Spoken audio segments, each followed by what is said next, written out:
நெல்லை பாளையங்கோட்டையில் புதிதாக கட்டப்பட்டு வந்த தேவாலயத்தின் மேற்கூரை இடிந்து விழுந்ததில் 3 பேர் உயிரிழந்துள்ளனர். பாளையங்கோட்டை புதிய பேருந்து நிலையத்தின் அருகே சேவியர் காலனியில் கட்டப்பட்டு வந்த தேவாலயத்தின் கூரை நேற்று மாலை திடீரென இடிந்து விழுந்தது.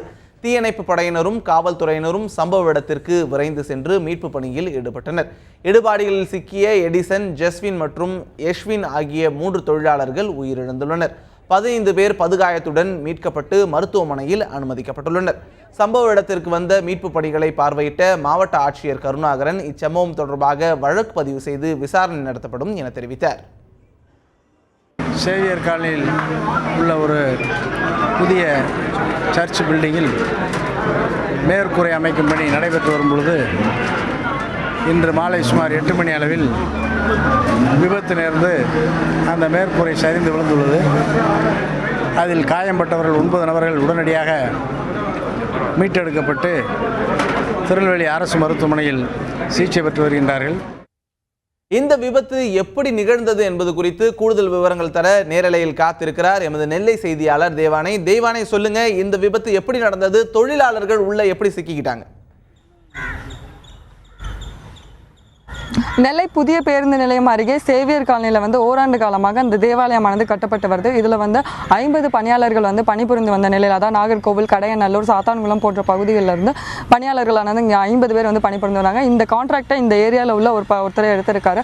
இந்த சூழ்நிலையில் மேற்கூரை அமைக்கும் பணியானது நடைபெற்று வந்த நிலையில் நேற்று சரியாக 8:30 மணி அளவில் இந்த விபத்தானது மேற்கூரை இடிந்து விழுந்து விபத்தானது. இதில் மொத்தம் 15 பேர் மாட்டியிருந்தாங்க. அதில் 12 பேரை உயிரோட மீட்டுட்டாங்க.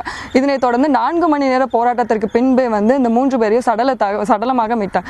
எட்வின், அப்புறம் ஜஸ்வின், அதுக்கப்புறம் இன்னொருத்தவங்க, அவங்க பேரும் ஜஸ்வின், அதாவது 39 வயசு கொண்ட நாகர்கோவிலை சேர்ந்த ஜஸ்வின். இன்னொருத்தவங்க பாளையங்கோட்டையை சேர்ந்த 60 வயசான அந்த ஜஸ்வின் சடலமாக மீட்கப்பட்டாங்க. இந்த சூழ்நிலையில் பார்த்தீங்கன்னா இங்கே மாவட்ட ஆட்சியர் கருணாகரன் நேரடியாக இங்கே இந்த சம்பவ இடத்திற்கு விரைந்து பார்வையிட்டாங்க. இதனைத் தொடர்ந்து இந்த விபத்து குறித்து மேல் விசாரணை நடத்தப்பட்டு அவங்க விரைவில் நடவடிக்கை எடுக்கப்படும் அப்படின்னு சொல்லியிருக்காங்க. அது மட்டும் இல்லாமல் இந்த மேற்கூரையானது சரியான முறையில் கட்டப்படாதனாலும் அலட்சியத்தின் காரணமாகவே இந்த விபத்தானது நடந்ததுன்னு சொல்லி இந்த பணியாளர்களே நம்ம கிட்ட பேட்டி கொடுத்துருக்காங்க.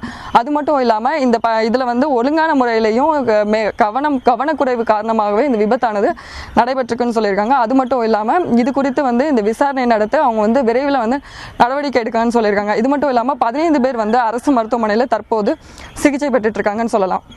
இந்த விபத்து எப்போ நடந்தது? அது மட்டும் இல்லாமல் மீட்பு பணிகள் இது வரைக்கும் முடிஞ்சிருச்சா? முடிஞ்ச பணிகள் எந்த நிலையில் இருக்கு? மேலும் யாராவது இந்த இடுபாடுகளில் சிக்கியிருக்காங்களா? விபத்து குறித்து தேவாலய நிர்வாகம் என்ன சொல்றாங்க தேவானை? அதாவது சரியாக நேற்று இரவு 8:30 மணி அளவில் இந்த விபத்தானது நடைபெற்றது. இதனைத் தொடர்ந்து நெல்லை, பேட்டை, சேரன் மகாதேவியிலிருந்து இந்த தீயணைப்பு படையினர் இந்த பகுதிக்கு மீட்கும் பணியில் ஈடுபட்டாங்க. சரியாக மணி 12:30 மணி அளவில் இந்த மீட்கும் பணியானது நிறைவடைந்தது. அந்த 3 பேரோட சடலத்தை எடுத்து அரசு மருத்துவமனைக்கு அனுப்பி வைத்த பின்னரே இந்த மீட்கும் பணி முடிந்தது. இது குறித்து இந்த தேவாலயத்தில் உள்ள நிர்வாகிகள் பதில் அளிக்கல அப்படிங்க, அதாவது நேரில் வந்திருக்கும் போது கூட அவங்கள்ட்ட நம்ம கேள்வி எழுப்பும் போது அவங்க எதுவும் சொல்ல மறுத்துட்டாங்க அப்படின்னு சொல்லலாம்.